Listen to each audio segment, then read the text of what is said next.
Praise lord. మన ప్రభువైన యేసుక్రీస్తు నామములో అందరికీ ఉదయకాల సమయమున శుభాభివందనములు తెలియజేసుకుంటూ ఉన్నాను. ఈ దినం దేవుడు మనకిచ్చినటువంటి నూతనమైన వాగ్దానము, అది కీర్తనల గ్రంథం నుండి 143వ కీర్తన 1వ లేఖనాన్ని మనం చదువుకుందాం. దేవా, నా ప్రార్థన ఆలకింపుము, నా విన్నపములకు చెవియొగ్గుము. దేవుడు ఈ దినమున మనతో మాట్లాడడానికి ఆయన మనల్ని చూస్తున్నాడని మరి దావీదు గారు ఈ రీతిగా మనందరికీ తెలియజేస్తూ ఉన్నాడు. దేవునికి ఏ రీతిగా మరి దావీదు గారు ప్రార్థన చేస్తున్నాడు, ఆయన విన్నపములను ఎలా వింటున్నాడు, మనకు ఆ వాగ్దానం ద్వారా మన యొక్క స్థితిగతులను బట్టి మనం ఏ రీతిగా దేవునికి విన్నవించుకోవాలో తెలియజేస్తూ ఉన్నాడు.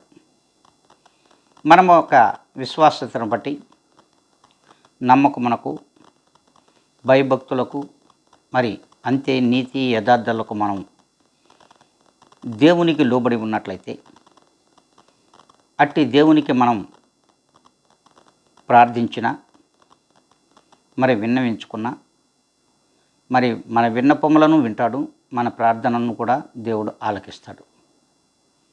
మరి అందుకే ఈ దినమున మన యొక్క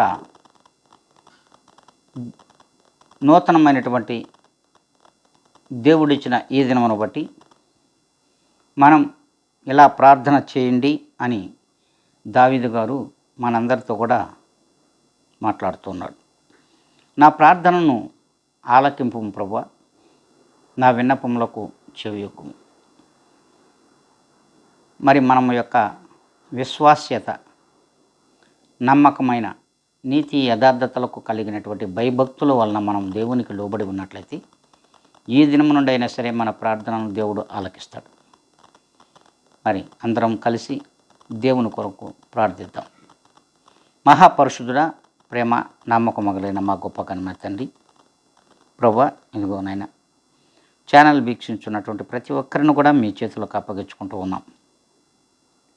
ప్రభువా, మా ప్రార్థనలను ఆలకించమని, మా విన్నపములకు చెవియొగ్గమని ఈ దినమున మీ పాదముల దగ్గర మేము విన్నవించుకుంటూ ఉన్నాం.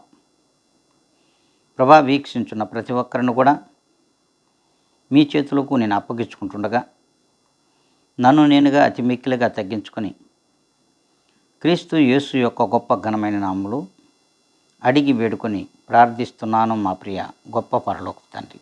ఆమెన్.